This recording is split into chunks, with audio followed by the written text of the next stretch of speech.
Hey everyone, Troy here. I pray you are well. When I look back, there is a moment in my journey as a guitar player serving the Lord and His people during the singing times of our gatherings on Sundays or whatever day we hold them. There's a moment that sticks out. It was a turning point for sure, and it sparked something I didn't expect. It became a moment of real growth for me in my playing, in my preparation, in my understanding of music, and most importantly, in my worship. And it all started in 2017. My wife and I were transitioning to a new church, and the worship leader there had an unexpected expectation. No iPads, no music stands, and no charts on the platform. We were expected to memorize our parts. So no staring down at charts, no bringing the iPads. That was the expectation. And at first it was intimidating. I leaned on charts. I brought my iPad to church.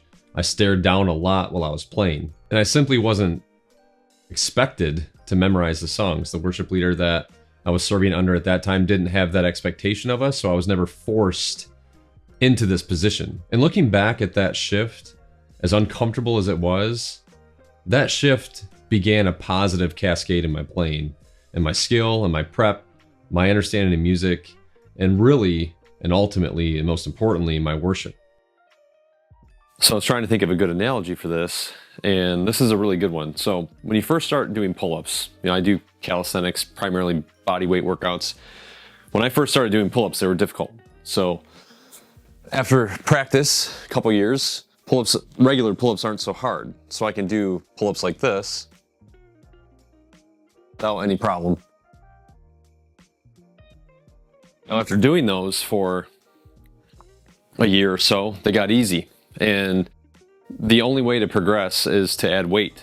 So I started adding weight progressively via kettlebells, 5 pounds, 10 pounds, 15 pounds. And now, like a couple years later, I'm up to where I can do, multiple reps of pull-ups with a 40-pound weight attached to me. And removing the chord charts is like putting weight on. It's adding resistance so you can improve. So now, after practice and repetition, I can do this.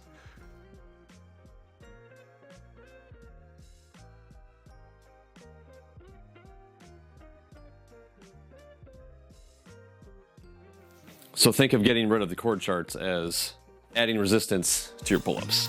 So I went from staring down at charts every Sunday to having to memorize all of the songs that I was playing. And there wasn't a secret formula that helped me do that. It was repetition. And the mindset that shaped everything for me was become a student of the song. That was number one. Number two, repetition is the best teacher. Number three, practice until you can't get it wrong. And I made a whole video about this, the way that I master worship songs. If you want to check that out, I'll drop a link in the description below. It goes through my thought process with regard to learning these songs and being fully prepared, learning them to the point where I'm not just getting by, but I can flow, I can enjoy playing, I can play with confidence, not overthinking, and ultimately that allows me to focus more on Jesus and worshiping Him and not what I'm trying to do or gripping the bat too hard, simply trying not to mess up. The repetition and the preparation did more than simply help me learn the songs. I started to realize a lot more benefits from this unexpected challenge that I was facing. It really became a significant level up moment in my playing. Being forced into that situation, to give up the iPad, to give up the charts, it sparked something in me. I realized that I really was determined to show up, to be prepared, to be an asset and not to be a liability to the team. I wanted to give my best offering both to the Lord and to His people. So I put in the work and I put in the time. And on the other side of that, by God's grace, came some real growth in my guitar playing. I started to see patterns across the fretboard. It was like the fretboard came alive and made sense for me for one of the first times, I guess. I had the realization when I learned the pentatonic scale, when I grew up playing blues and stuff like that, I could see that pattern, but there wasn't any other patterns that made sense really to me. And as I started learning these worship songs, the patterns started to come alive. The Nashville number system also started to make sense, which was a huge benefit for transposing. I was forced into this because we were transposing songs all the time. And I also wanted to find a different way to learn songs than just memorizing, letters. I didn't want to memorize letters. And I had heard about the number system. I had known a little bit about it. And now I really had to leverage it in order to learn these songs in the best way possible. And then once we eventually transposed them from a male to a female key, for example, I could use the Nashville number system at that time to transpose effectively. I also developed an ear for what was coming next. I could hear that the 6 was coming. I could hear that that was a minor 2. Being forced into this position, it's like certain parts of my brain now became active, whereas maybe before they were dormant. And now I could hear these things, and I started to develop that musical ear that I didn't have before. I then started to understand why lead lines worked, why the guitar players that wrote these parts, why they chose the notes they did from like a music theory standpoint. They were flowing out of the shapes that I was internalizing and these patterns that I started to recognize, and it all started to glue together. And as I mentioned, even transposing became easier. As all of this started to kind of come alive in me, I could transpose songs on the fly. I wasn't great at it at first, but I was much better than I was. But I could transpose on the fly, and then when given the time for preparation, transposing was so much easier for me because of this pattern recognition, because of the knowledge of the Nashville number system, and because of that understanding of, why the guitar players were choosing the notes they were choosing. I could relocate those as I was transposing the songs. And alongside all that technical growth came something even more important. There was confidence. There was a deeper connection to the songs, the words I was singing. There was a deeper connection to the congregation, to the God I'm singing to. And there was freedom to truly worship instead of overthinking about what I was doing, overthinking about playing guitar. I could simply connect with what was going on. I could engage with what was going on around me. It was truly a special transition for me. So it started as a limitation, became an invitation to grow, really. I grew as a guitar player. I grew as a team member of the worship team. I could be relied upon. I like to consider myself as a diesel, right? Just consistent. I can go, and you can count on me. I'm dependable.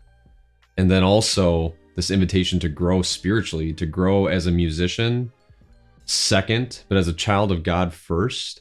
So a child of God who happens to play guitar, and I use that guitar playing ability to serve the Lord and his people. I was able to grow in that, and I grew as a worshiper, and that was amazing. By the time Sunday came, because of this newfound push, I was locked in. I wasn't glued to a chord chart. I wasn't second guessing what was coming next. I could simply connect with the congregation. I could connect with the people around me. I always say that my team members in the worship team and the congregation, the true believers amongst us, they're walking miracles. They were dead, and now they're alive. And I could be there with them in the moment, experiencing the joy that it is to worship and to sing to God. Truly an incredible thing for me. So let me be clear. I don't think charts are bad. They are a tool, and sometimes a needed tool, but they can also be used as a crutch. And for me, being forced to let go of them was a big growth moment for me, again, as a guitar player, but also spiritually. If you're still relying on charts, this is my invitation or my challenge to you to stop. And I know it'll feel uncomfortable at first. It absolutely was for me, but it could be a real moment of growth for you. And here's how I recommend doing it. You don't necessarily have to stop like this weekend I'm memorizing all the songs. That could be hard for a lot of us to do, but you could start with one. So 1 out of the 4, or 1 out of the 5 that you're doing, however many songs you guys do on a weekend, challenge yourself to learn one of them. And then take mental notes from that gathering. When I played the one song that I memorized, what were my feelings? How different did I feel versus the other 3 or 4 that I didn't memorize? Was I more engaged, or was I less engaged? Was I more in tune with the words that we were singing and who we're singing about? Or was I less in tune? And take notes, and you may find, I think you will, that the song that you memorized, your engagement is just going to skyrocket, and it's going to propel you and motivate you to want to learn and memorize even more of the songs that you do, so you can feel that way when you play all of them. And if this is something that you're motivated to work on, you want to ditch the chord charts, I recommend going back and watching the video that I uploaded called 4 Steps to Mastering Worship Songs. That will get you familiar with my process. So if you're taking the leap, at least you have some sort of guideline to follow, and maybe the way that I do it will also be helpful for you. But if you do some self-analysis and you look at your skills and you say, I'm deficient in the major scale, I don't really understand the major scale well, my pattern recognition is not where it needs to be, I have no idea what the Nashville number system is, That's why I designed Worship Guitar Basic Training and Worship Guitar Bootcamp. There's over 6 hours of Christ-centered training content there that you can watch. It's all the stuff that I went through, you know, the growing pains that I went through when I started, you know, over 10 years ago. And as I started to give lessons and do consults for people, the same themes started to pop out. We were all kind of going through the same thing. So those are the concepts and the skills that I needed to learn and become very proficient in to build that foundation. So they were really helpful for me, and I pray and I hope that if you decide to go through those courses, that they'll be helpful for you to the same end. As a final thought, I hope I'm not coming across as, you know, you got to ditch your chord charts, man. I'm not trying to come across that way at all. It's not my intent. My intent simply is to share with you a big shift, a big turning point in my journey. When I ditched the chord charts, I grew as a guitar player, and it took a lot of work, but it was definitely worth it. So I hope if you do take the leap that you receive the same kind of benefit that I did. And the ultimate benefit for me was my, again, freedom to worship. I could be connected with what was happening, and to me that was the most important thing. Christ is so worthy of our attention and so worthy of our effort, so we can give all of our attention to him. So our preparation and our efforts, so when the time comes to be with his people and to sing to him and to sing about him, we can be fully present in doing so and fully take in what it is that we're singing about, fully reflect on the fact that Christ is Lord, Christ is King, that we belong to him, that he has purchased us out of the market of sin, right? The slavery market of sin. He has purchased us out of that by his blood, and by his blood we are redeemed. We are forgiven of our sins, we are forgiven of our trespasses, and we are made new in the eyes of God. And being able to think deeply about that while you play is so special. There's few feelings that compare to it on this side of eternity, at least in my opinion so far. There's a handful that I'll mention. If you're a father or if you're a husband, you understand. But this is a very, very special feeling to be able to do this with your brothers and sisters on Sundays in a way where you feel free.